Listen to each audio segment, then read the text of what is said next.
If you want to change the world, start off by making your bed. If you make your bed every morning, you will have accomplished the first task of the day. It will give you a small sense of pride, and it will encourage you to do another task, and another, and another. And by the end of the day, that one task completed will have turned into many tasks completed. Making your bed will also reinforce the fact that the little things in life matter. If you can't do the little things right, you'll never be able to do the big things right. And if by chance you have a miserable day, you will come home to a bed that is made, that you made. And a made bed gives you encouragement that tomorrow will be better. To pass SEAL training, there are a series of long swims that must be completed. One is the night swim.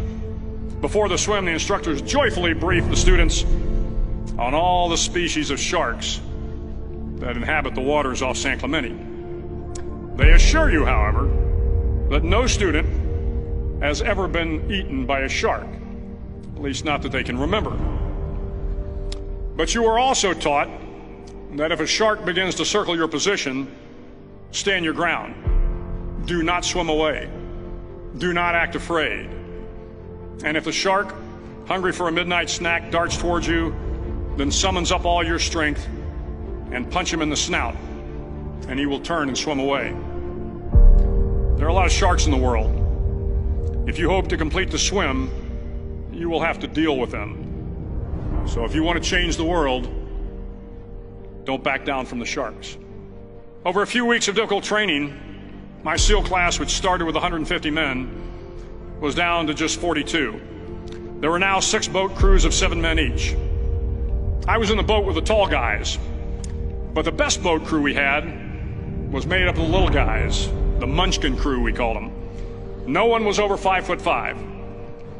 The Munchkin boat crew had 1 American Indian, 1 African American, 1 Polish American, 1 Greek American, 1 Italian American, and 2 tough kids from the Midwest. They out-paddled, outran, and outswam all the other boat crews. The big men in the other boat crews would always make good-natured fun of the tiny little flippers the Munchkins put on their tiny little feet prior to every swim. But somehow these little guys from every corner of the nation and the world always had the last laugh, swimming faster than everyone and reaching the shore long before the rest of us. SEAL training was a great equalizer. Nothing mattered but your will to succeed, not your color, not your ethnic background, not your education, not your social status. If you want to change the world, measure a person by the size of their heart, not by the size of their flippers. The 9th week of training is referred to as Hell Week. It is 6 days of no sleep, constant physical and mental harassment, and 1 special day at the Mud Flats. The Mud Flats are an area between San Diego and Tijuana where the water runs off and creates the Tijuana Sloughs, a swampy patch of terrain where the mud will engulf you. It is on Wednesday of Hell Week that you paddle down to the Mud Flats and spend the next 15 hours trying to survive the freezing cold, the howling wind, and the incessant pressure to quit from the instructors. As the sun began to set that Wednesday evening, my training class, having committed some egregious infraction to rules, was ordered into the mud. The mud consumed each man till there was nothing visible but our heads. The instructors told us we could leave the mud if only 5 men would quit. Only 5 men, just 5 men, and we could get out of the oppressive cold.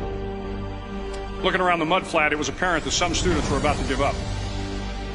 It was still over 8 hours till the sun came up. 8 more hours of bone-chilling cold. The chattering teeth and the shivering moans of the trainees were so loud, it was hard to hear anything. And then one voice began to echo through the night.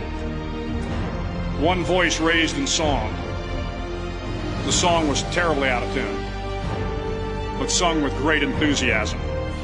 One voice became 2, and 2 became 3, and before long, everyone in the class was singing.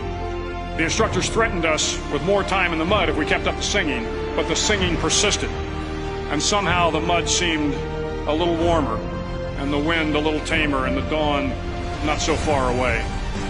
If I have learned anything in my time traveling the world, it is the power of hope, the power of one person, a Washington, a Lincoln, King, Mandela, and even a young girl from Pakistan, Malala. One person can change the world by giving people hope. So if you want to change the world, start each day with a task completed. Find someone to help you through life. Respect everyone. Know that life is not fair and that you will fail often.